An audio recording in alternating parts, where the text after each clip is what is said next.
बड़ी खबर बता रहे हैं, दिल्ली विश्वास नगर से बीजेपी की जीत हो गई है। ये पहली जीत आप कहिए, बीजेपी के ओम प्रकाश शर्मा जीत गए हैं विश्वास नगर से। अब जो आपके सामने जानकारी आएगी वो रुझानों से नहीं बल्कि जीत और हार से जुड़ी हुई सामने आएगी।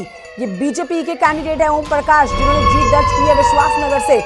पहली जीत बीजेपी की ओम प्रकाश शर्मा की। बड़ी खबर आपको बता रहे हैं इस समय की, बीजेपी के प्रत्याशी ओम प्रकाश जीत गए हैं। ये बड़ी जानकारी। अब रुझान जो है वो नतीजों में तब्दील होते हुए नजर आ रहे हैं, क्योंकि सुबह 8 बजे से रुझान आ रहे हैं और इस समय जो समय है वो 12 बजने को है। 12 बजे तक लगभग आप कह सकते हैं कि तस्वीर आपके सामने साफ हो चुकी है। आनंद दुबे हमारे साथ लगातार प्रवक्ता बीजेपी के मौजूद है। मुबारक हो आपको, आपके कैंडिडेट की पहली जीत हुई है दिल्ली में। आनंद दुबे जी, आपका रिएक्शन? जी, मैं सिर झुकाकर विश्वास नगर की जनता को, दिल्ली की जनता को प्रणाम करता हूं। इस जीत को हम जनता के आशीर्वाद के रूप में देख रहे हैं और आपकी ये जीत जो आपने हमें दी है, सेवा भाव से हम दिल्ली की जनता के लिए जुटे रहेंगे। और साथ साथ जो लोग झूठ की राजनीति, नकारात्मक राजनीति, सिर्फ और सिर्फ दूसरों पर दोषारोपण करने की राजनीति कर रहे थे, ऐसी राजनीति को जनता ने किनारे कर दिया है। ऐसे लोगों को जनता ने सबक सिखाया है। इसके लिए दिल्ली की जनता का मैं अभिवादन करता हूं। और एक चीज जो अभी दुबे जी जो आम आदमी पार्टी के प्रवक्ता है, उन्होंने कालनेमी का जिक्र किया, बड़ा अच्छा लगा मुझे कि उन्होंने कालनेमी का जिक्र किया। देखिए, कालनेमी और मारीच को दिल्ली की जनता ने इस बार समझ लिया। ये वही लोग हैं ना जो कहते थे, आपको याद होगा कि केजरीवाल जी कहते थे, मेरी नानी कहती है कि मेरे राम ऐसी जगह नहीं रह सकते, जो ऐसे मंदिर में नहीं रह सकते जो किसी मस्जिद को तोड़ के बनी हो। ये वही पार्टी थी जो कहती थी राम मंदिर की जरूरत क्या है, वहां तो अस्पताल बना दो, वहां तो पुस्तकालय बना दो। और जब अब राम मंदिर बनने लगा तो उसकी रेप्लिका लेके दिल्ली के रामलीला मैदान में इन्होंने कार्यक्रम किया। इसे कहते हैं कालनेमी और मारीच, जो जनता को ठगने के लिए। चलिए, तो बहुत बड़ी जीत की ओर बीजेपी आगे बढ़ रही है। फुल मेजॉरिटी के साथ यहां पर सरकार बनाती हुई दिल्ली में दिखाई दे रही है। बीजेपी जश्न खूब मन रहा है और अब जो रुझान थे वो नतीजों में तब्दील होने लगे हैं। अनूप जी इस वक्त दिल्ली से हमारे साथ जुड़े हुए हैं। अनूप जी, जीत का जश्न, पटाखे, रंग, होली, दिवाली सब एक साथ मनाए जा रहे हैं बीजेपी दफ्तर के बाहर।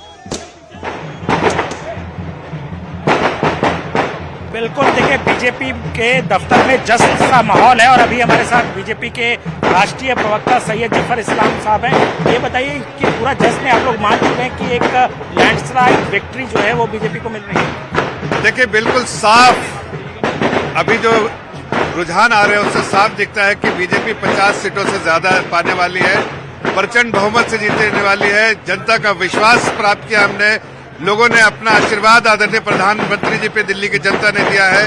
लोग जो कॉन्फिडेंस जो है पूरे तौर से खो चुके हैं, केजरीवाल पे भरोसा उनका खत्म हो चुका है, केजरीवाल और आपदा पार्टी पे। और इसलिए प्रचंड बहुमत से भारतीय जनता पार्टी को चेंज चाहते थे और चेंज जो है भारतीय जनता पार्टी को लाना चाहते थे।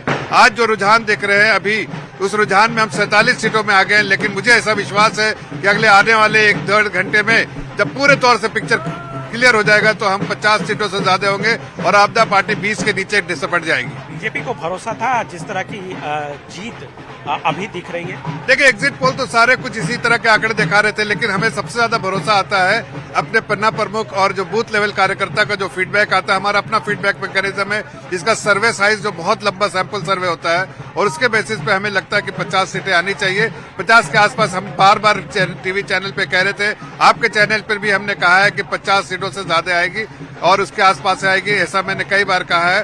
खासकर ऐसी सीटों पे जहां पर आप लोग बिल्कुल डिस्कार्ड कर रहे थे, मुस्तफाबाद या ओखला, वहां पर भी मुस्तफाबाद में और ओखला में भी हम लीड कर रहे हैं। मतलब आप कह रहे हैं कि जो मुस्लिम बहुल क्षेत्र है वहां पर भी आप लीड कर रहे हैं? सब इस सेक्शन ऑफ द सोसाइटी ने आशीर्वाद दिया प्रधानमंत्री जी को, सबने विश्वास जताया प्रधानमंत्री जी पे।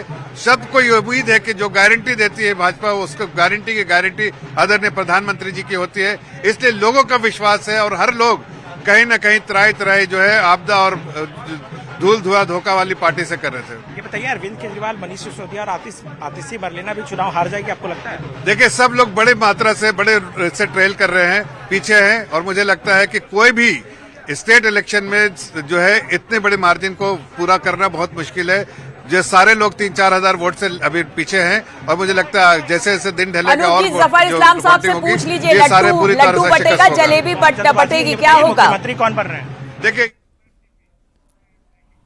चलिए इस वक्त की बड़ी खबर हम आपको बता दें, अरविंद केजरीवाल लगातार पीछे बने हुए हैं। बीजेपी के प्रवेश वर्मा से करीब 1000 वोटों से पीछे इस वक्त अरविंद केजरीवाल चल रहे हैं। 1070 वोटों से अरविंद केजरीवाल पीछे चल रहे हैं, क्योंकि सबकी निगाहें इस सीट पर लगी हुई है। ये सीट सबसे high profile seat. Arvind Kejriwal आपके संयोजक, जिनको लेकर पार्टी हमेशा से आगे चली है, उनकी आइडियोलॉजी को लेकर आगे चली है, मुख्यमंत्री के चेहरे के तौर पर उनको आगे प्रेजेंट किया गया, लेकिन कई राउंड की गिनती के बाद अरविंद केजरीवाल इस वक्त पीछे चल रहे हैं। प्रवेश वर्मा यहां से आगे चल रहे हैं और बीजेपी में इस वक्त जश्न है, जबरदस्त तरीके से जश्न मनाया जा रहा है। लेकिन आपके लिए अच्छी खबर नहीं आ रही है। लैंडस्लाइड विक्ट्री की ओर बीजेपी दिल्ली में आगे बढ़ती हुई दिखाई दे रही है।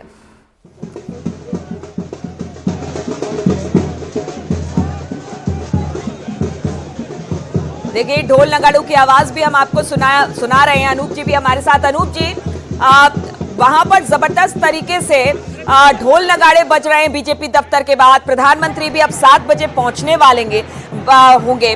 मतलब सुषमा स्वराज के बाद 27 साल बाद बीजेपी दिल्ली में आने वाली है, उस बात की तो एक खुशी है ही। साथ ही जो लैंडस्लाइड विक्ट्री है, जिसकी उम्मीद हालांकि बीजेपी ने भी शायद नहीं की होगी। बीजेपी कह तो रही थी कि वो आगे चल रही है, लेकिन सीटों को लेकर असमंजस बरकरार था। लेकिन अब जिस तरह से एक बड़ी जीत की ओर बीजेपी आगे बढ़ रही है, उससे तो जबरदस्त खुशी देखने को मिल रही है बीजेपी में। बिल्कुल, जिस तरह का उत्साह आपको देखने को मिल रहा है, आप पीछे देख सकते हैं कि ढोल नगाड़े, लोग पटाखे छोड़ रहे हैं। पिछली 2 विधानसभा चुनाव से हमने देखा है कि यहाँ पर मातम सा माहौल होता था। कहीं ना कहीं बीजेपी को भी ये भरोसा नहीं होता था कि बीजेपी जीत जाएगी।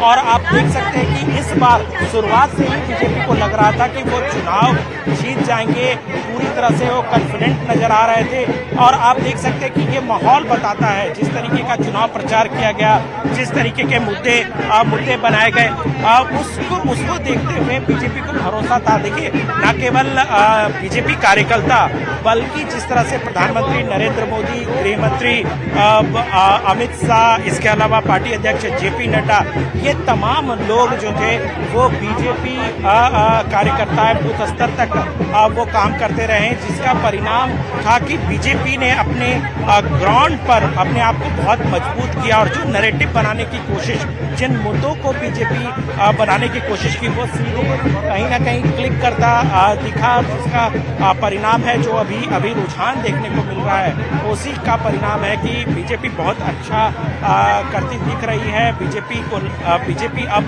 कह सकते हैं कि विक्ट्री लेवल पार कर चुकी है और अब जो है औपचारिकताएं हैं। हालांकि देखिए, रिजल्ट तक का इंतजार अभी भी करना पड़ेगा। जी बिल्कुल, लेकिन अनूप जी, मार्जिन देखिए बढ़ता चला जा रहा है। अब 46 और 24, आप इस वक्त रुझानों में 24 सीटों पर आगे है।